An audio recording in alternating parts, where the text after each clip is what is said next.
Good evening, viewers. It's great to see you again. I'm Aksheev. The top headlines this Thursday evening.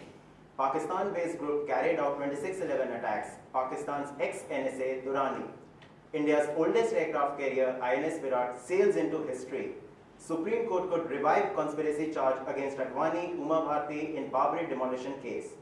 Trump keeps Iraq out of revised travel ban. Note ban impact on GDP may be seen this quarter, RBI. The top focus this evening is on the story that ratified India's claim on 26/11. Former National Security Advisor of Pakistan, Mahmood Ali Durrani, said that 26/11 Mumbai terror strike was a classic example of cross-border terrorism carried out by a Pakistan-based group and hoped that its chief Hafiz Saeed is punished. However, Durrani maintained that there was no role of Pakistan government in the attack that claimed 166 lives.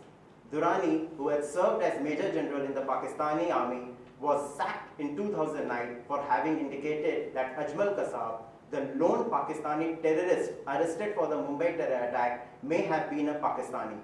Investigation into the 26/11 case has pointed out the role of Pakistan-based terror group Lashkar-e-Toiba that was backed by Inter-Services Intelligence (ISI) and the army of that country. Intelligence officials said the narrative in Pakistan is clear and all the agencies including the Pak government, army, ISI and the terror groups like the Lashkar-e-Toiba and Jaish-e-Mohammed are on the same page when it comes to hitting India. The second big story is coming from Mumbai. 5 minutes after the Indian flag was lowered at the naval dockyard, the commissioning pennant of the longest serving aircraft carrier in the world, INS Virat, was also lowered, marking the end of a naval vessel's 56-year-old tenure. The Navy decided to decommission it primarily because of the increasing operational cost involved to keep it battle ready. Commissioned into the Royal Navy in November 1959 as HMS Hermes, INS Virat served the British for 27 years before being commissioned into the Indian Navy. INS Virat saw active operations in July 1989 as a part of the Indian peacekeeping force in Sri Lanka after the Indo-Sri Lankan Accord broke down. Moving on to the political section, the Supreme Court on March 6 hinted that it might revive the criminal conspiracy charges against 13 Bharatiya Janata Party and Hindu right-wing leaders in the 1992 Babri Masjid demolition case that was dropped by the Special Trial Court in Lucknow on technical grounds. The indication came from a bench of justices PC Ghosh and RS Nariman hearing a petition by the CBI challenging the Allahabad High Court's decision to uphold the trial court discharge favoring senior BJP leaders like LK Advani, Murli Manohar Joshi, Uma Bharti and Kalyan Singh. They also include several VHP leaders. The Supreme Court's observation came ahead of the last phase of the assembly polls in the state. Singh, now the governor of Rajasthan, was the chief minister of Uttar Pradesh when the mosque was brought down at Ayodhya by Ka Sevaks of the Vishwa Hindu Parishad, the Hindu militant organization. The organization says Lord Ram was born at the spot where the mosque once stood.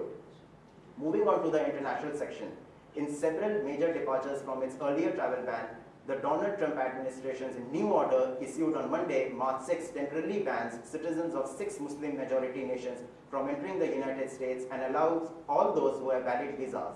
The new order also does not bar Syrian refugees as proposed in the earlier one, and in yet another change, removes a provision prioritizing Christians fleeing persecution from Christians minority parts of the world. President Trump signed the new order in the White House, but without the fanfare, photo ops and remarks that accompanied the earlier order, which was mired in controversy from the minute it rolled out on January 27.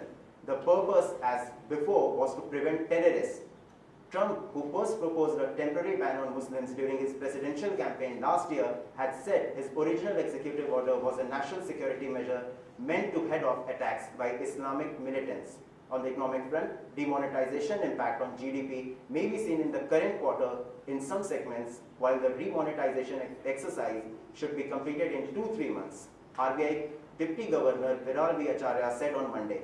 Asked if spillover of notes ban could extend to January-March quarter, Acharya said the impact could be felt in some segments. He said there may be a couple of sectors like two-wheeler sales where there is slightly rebound. Ultimately, the cash shortage is like the liquidity shock, and unless it had led to the substantial wealth destruction, one would expect its effects to be quite temporary. That's all for tonight. Stay tuned. Thank you.